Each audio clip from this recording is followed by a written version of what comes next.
силу свинцовых обстоятельств тогдашнего времени Питер, Ленинград не стал колыбелью младенца с необычным именем Октавий и абсолютно не пролетарского происхождения. Но в нем, этом загадочном, романтичном городе, будущий ученый приобрел поистине планетарное мышление. Среди нас есть, были и, наверное, конечно, будут люди, при общении с которыми мы, в общем-то, становимся и мудрее, и духовно богаче, и нравственно чище. Вот такой личностью был Октавий Несторович Толстихин. Но такие личности, они не рождаются. Они ими становятся, такими личностями. И основным элементом, что ли, становления этой личности, такой личности, является семья. И мне повезло то, что я был знаком с этим нравственным фундаментом, который, в общем, сформулировал вот такую личность, как Октавий Несторович Толстихин. Я прекрасно знал отца Октавия Несторовича, Нестора Ивановича Толстихина. Когда я учился в аспирантуре Ленинградского горного института, он был моим научным руководителем. Прекрасно знал их семью, бывал на даче, в городской квартире у них, знал Матильду Моисеевну, знал детей всех, и Игоря. Матильда Моисеевна – это мама. Мама, да, Октавия Несторовича, да. Матильда Моисеевна – это вообще тоже уникальная личность. Она была первым доктором геолого-минералогических наук в СССР.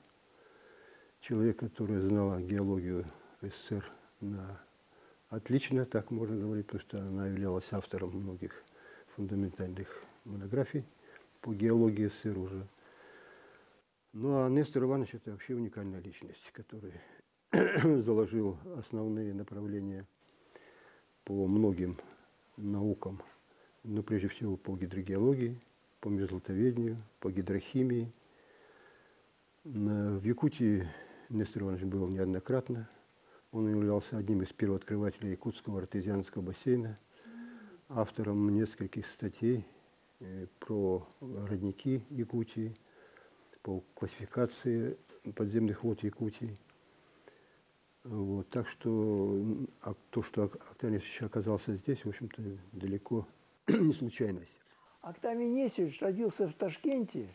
Это было связано с тем, с необходимостью быстрого выезда из Санкт-Петербурга. Значит, они были вынуждены переехать в Ташкент, и в связи с тем, что против ученых и каких-то деятелей интеллигенции начались репрессии в Санкт-Петербургском университете. Его спас Ланге Октавий, профессор Санкт-Петербургского университета в то время, который, значит, посоветовал им выехать и дал им направление. По-моему, отец его в это время то ли диссертацию защищал, то ли диплом должен был получить, и он получил направление в Ташкент. Вот. И, значит, в честь вот этого профессора Ланге Октавия и назвали Октавий Несторович. Он был шире, эта личность, вот Октавий Несторович, она была шире, чем понятие ученый. У ученого много функций. Ученый должен собирать информацию, обрабатывать информацию, прогнозировать дальнейшие, совершать на базе ее новые, так сказать, новые открытия, новую информацию добывать. И самое главное, он должен эту информацию внедрять в жизнь. Вот у Октавия Несторовича громадные усилия уходили на то, чтобы внедрить, распространить эту информацию в мире. Колоссально. Это занимало, я думаю, 50, если не больше процентов. Ведь он здесь, помимо той исследовательской работы, которую он проводил, он всегда читал лекции. Это его заставило перейти на работу в Якутский университет, потому что он отдавать хотел. Отдавать то, что накопил, то, что он знал. Он занимался философией. И, наконец, он понял, что человек и природа – это нечто вообще единое, что это неразрывные вещи вообще в мире связанные. От этого увлечения философией или там, религией, или, Бахаи. Вот. И Вернадского он очень почитал. человек, который вот о разуме вообще человеческом, о роли человеческого разума в природе говорил. Вот. И занимался экологией. Именно по этим причинам. Что его личность шире, чем ученый. Шире. Это общественный деятель, это философ, это поэт был. Это громадная совершенно личность, вот, которую, я не знаю, определения ему нет. Это человек с большой буквы. Непостижимая личность. Ну, как и все личности, все мы непостижимы, но он громаден был. Он охватил колоссально. Он читал лекции на пароходе, на Демьяне Бедном ездил, водил гидом, водил на Ленские столбы людей. Вот. Читал здесь лекции, писал курсы лекций каких-то необычайных, значит, которые и по философии, и по риторике, и по экологии, и все. Он охватывал все. Каждые 7-10 лет, значит, настоящий ученый, исследователь должен несколько менять основной вектор своей работы, своих исследований. Значит, и вот с начала 90-х годов Октавий Нестерович в качестве такого дальнейшего вектора своей работы избрал экологию, что в принципе является, конечно, очень логичным продолжением его в целом всей научно-практической, педагогической деятельности. Ну и узнав об этом, значит, мы пригласили его на биолого-географический факультет, он с удовольствием отозвался. В этом большую роль сыграл в то время ректор нашего университета Василий Васильевич Филиппов, потому что он, значит, вместе со ставкой передал эту единицу с геолого-разведочного на биолого-географический факультет. А я как раз с 1994 года, опять же, по воле Василия Васильевича Филиппова, стал деканом БГФ. И вот начиная с этого момента мы очень, я бы сказал, близко сошлись. Ну и пусть меня извинят за нескромность, в какой-то степени я считаю, что сдружились с Октавием Нестеровичем. Значит, первое впечатление при личном знакомстве, человек уже был в достаточном возрасте к тому времени, ну, тем более для нас в то время намного моложе, он казался вообще уже патриархом, да. Но вот по внешнему виду, по поведению, по умению держаться, понимаете, это совершенно молодой человек. Всегда очень элегантно, с иголочки одетый, идеальные манеры. Вот то, что называется, если человек интеллигент, то он интеллигент во всем. Я потом с удовольствием, не часто, к сожалению, не часто, бывал на его лекциях. Вот. И с того времени Октавий Нестерович, помимо всего прочего, стал для меня эталоном профессора. Даже есть слова из песни «Настоящий полковник». А вот Октавий Нестерович – это самый настоящий профессор. Я могу сравнивать, поскольку я заканчивал химический факультет МГУ, и преподавали у нас в том числе и нобелевские лауреаты, и так далее, и так далее. Вот Октавий Нестерович, ну, в моем понимании, в моем представлении, это один из достойнейших профессоров вот этого уровня, этого ряда. Конечно, прежде всего, это должен быть специалист в той области, в которой он преподает. Помимо этого, когда вот я говорю, что это настоящий профессор, это человек, который не погружается только в свою узкую специальность. Это в самом таком высоком смысле этого слова, это энциклопедист. Октавий Нестерович – это энциклопедист. Это и философ, с одной стороны, да, с широчайшим кругозором. И в то же время в каждой из областей, в которой он работал, у него очень глубокое погружение. Вот это вот сочетание – это, ну, наверное, первое качество настоящего профессора. Потому что чудодейственность камень может приобрести в процессе общения с людьми, потому что каждый человек оставляет свой след, кусочек своей мысли в том материале, с которым он общается. Это может быть вода. Это хорошо известно насчет воды. Это может быть камень. Это может быть икона, намоленная, как говорят, икона. Просто икона, на которой много молились, которая стала уже чудодейственной иконой. И в этом отношении камни тоже. Хотя камни могут обладать какими-то особыми благоприятными свойствами для человека сами по себе. Октавий Несторович, в общем, тут проработал в нашем институте около 7 лет. Цель вот этих работ, которые вела в то время лаборатория подземных вод, организованная им здесь, в нашем институте, это было снабжение населения Якутии чистой питьевой водой подземной и изучение вообще подземных вод вот, в условиях мерзлой зоны. И вот эти работы, они, в общем-то, развернулись в очень под таким широким фронтом, что ли, пошли. Он привлек сюда специалистов Якутского геологического управления, специалистов поисково-съемочной экспедиции.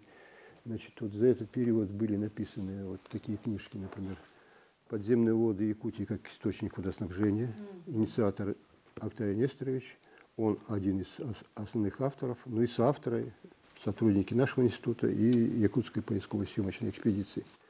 Была составлена карта, впервые составлена гидрогеологическая карта Якутии. Был написан геологическая карта, да, где впервые.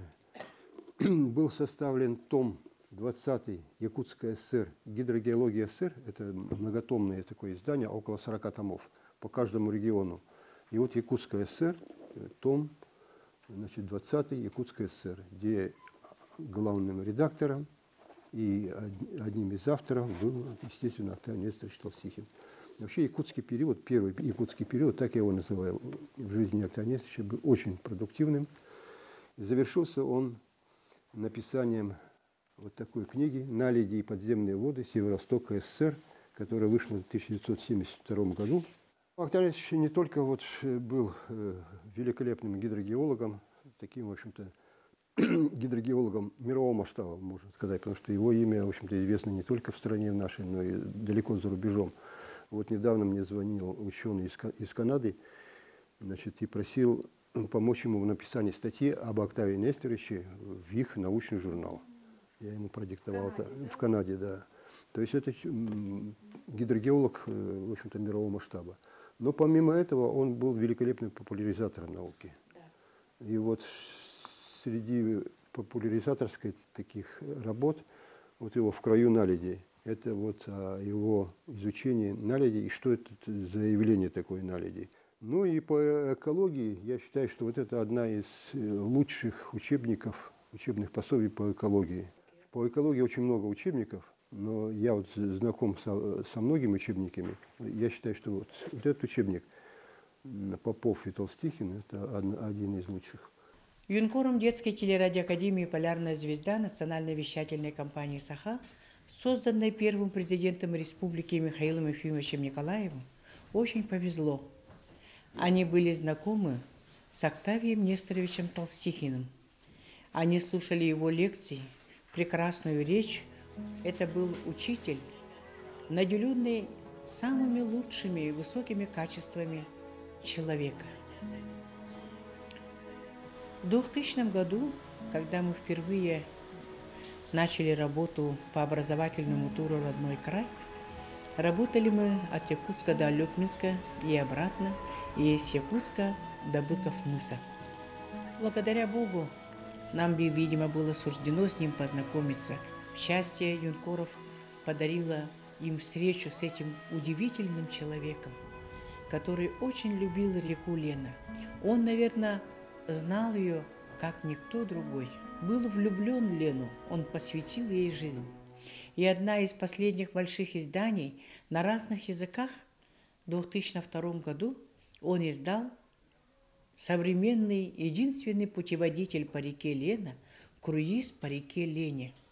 А каждый юный корреспондент, который учился у Октавия Несторовича, слушал его лекции с 2000 года до конца его дней, это счастливые юнкоры. Самое главное, что хотелось бы поставить пример всем остальным, это та его бескорыстная совершенно помощь, которую он оказывал всем своим ученикам. То есть не только я, но я знаю там десятки примеров, когда Можно было прийти в любое время, любой его ученик мог прийти к нему домой в любое время, совершенно там буквально дня и ночи, наверное. И никогда я не слышал, чтобы он там был недовольным или еще что-нибудь, выразил каким-то образом свое там сожаление или неудовольствие. То есть у него всегда были открыты двери, всегда можно было прийти, спросить что-то. И самое главное, это человек, который никогда не делал это ради галочки, да. То есть вот на тебе там, отойди, не мешай здесь, иди, мальчик, отсюда. То есть да, он всегда, если ты спросишь какую-то проблему, он начнет ее именно решать.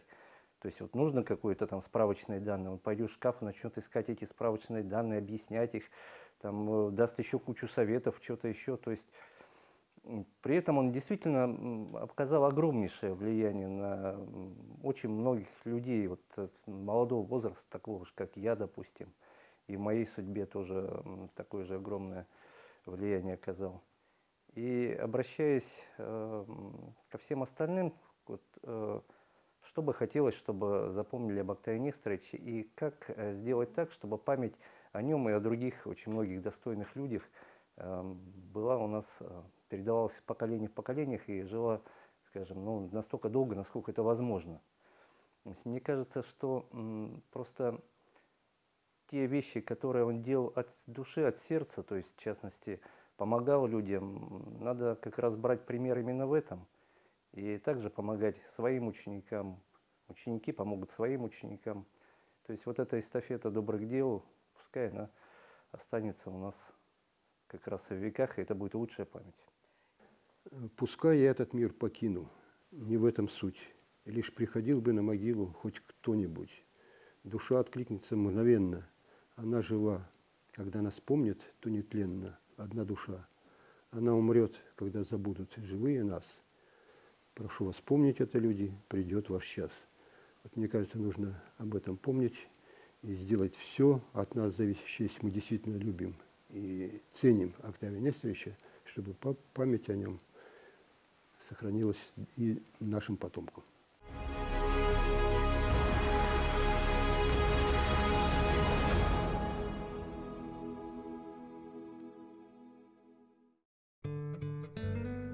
Я в Якутск возвращаюсь опять и опять, и, покинув трясущийся трап самолета, я хочу эту мерзлую землю обнять, я хочу целовать на перроне кого-то.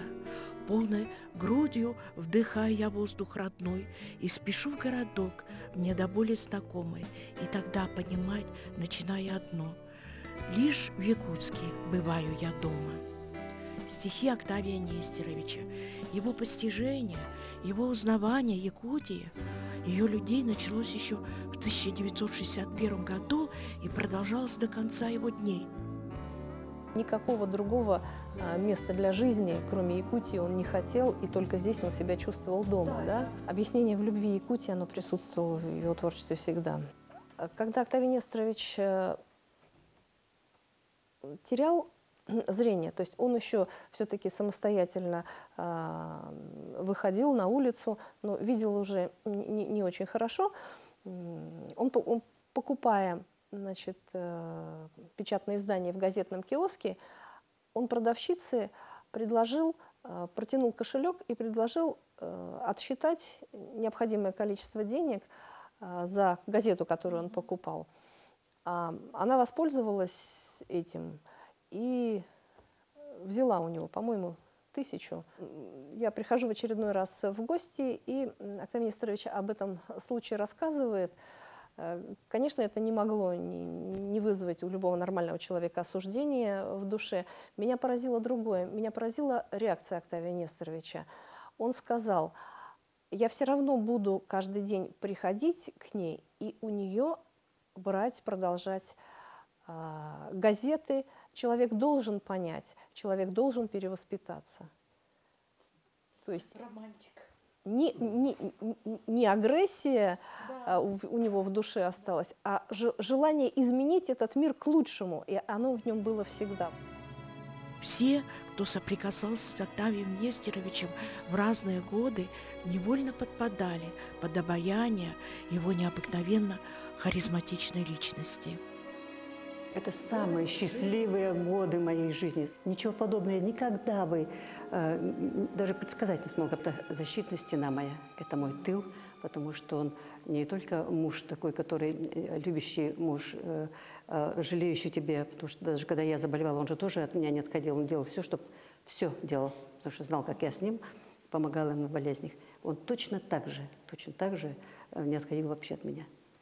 И это, во-первых, и друг, как сказали правильно, друг, ну, таких друзей каждому я хотела бы, чтобы они имели рядом друга, рядом, не приходящего, а постоянно находящегося. Он был и отцом в какой-то степени, потому что по-отцовски он относился вот ко мне. И вещи такие говорил, что иногда мне даже делал замечания какие-то, а кто бы тебе иначе скажет. Он был романтиком. А когда мы выезжали куда-то отдыхать, еще никто не знал, что он занимается наукой, там, допустим, что он такой человек необыкновенный, читающий и стихи, и любящий вообще поэзию и других поэтов с удовольствием читал. Но всегда подходили к нам, потому что мы, как вот начинался день отдыха, допустим, в санатории, и мы весь день вместе, но мы должны были быть вместе, потому что он уже плохо видел, поэтому вот мы вот так постоянно вместе. Потом садились, он мне что-нибудь интересное рассказывал. На скамейке много людей. Они невольно к нам подсаживались и слушали. Ой, а вот это, пожалуйста, а вот это, что это было за случай? И таким образом сразу привлек к себе огромное количество людей, слушателей, которые с удовольствием его слушали. Потом, а вы не могли бы, допустим, нечто подобное рассказать вечерами? Все даже какие-то мероприятия проходят, то там концерты, то там танцы, то еще что-то. Не могли бы? Он говорит, почему бы нет? Нет. Они выходят на руководителя досуга и там организовывают встречи. Рассказывал свой путь жизненный, вот такой самый интересный момент жизни, прозу свою и стихи. И говорит, что мы были на Аляске 3 месяца, и я там посвятил цикл аляскинской теме. И моя супруга, значит, там даже некоторые стихи мои озвучила и пела песни. Ну и вот, и, значит, они попросили, а можно? У нее спетое горло. Я не знала, как это все получится, но тем не менее подъем был такой хороший, у меня настроение он передает как-то сразу же, когда с ним общаешься. Я там запела. А мы случайно повстречались, мой самый главный человек. Благословляю ту случайность и благодарна ей навек. Представить страшно мне теперь, что ты не ту открыл бы дверь, другой бы улицей прошел, меня не встретил, не нашел. Мы объяснялись любви каждый день. У нас не было дня, чтобы я не подходила, говорю, Тамочка, я тебя люблю.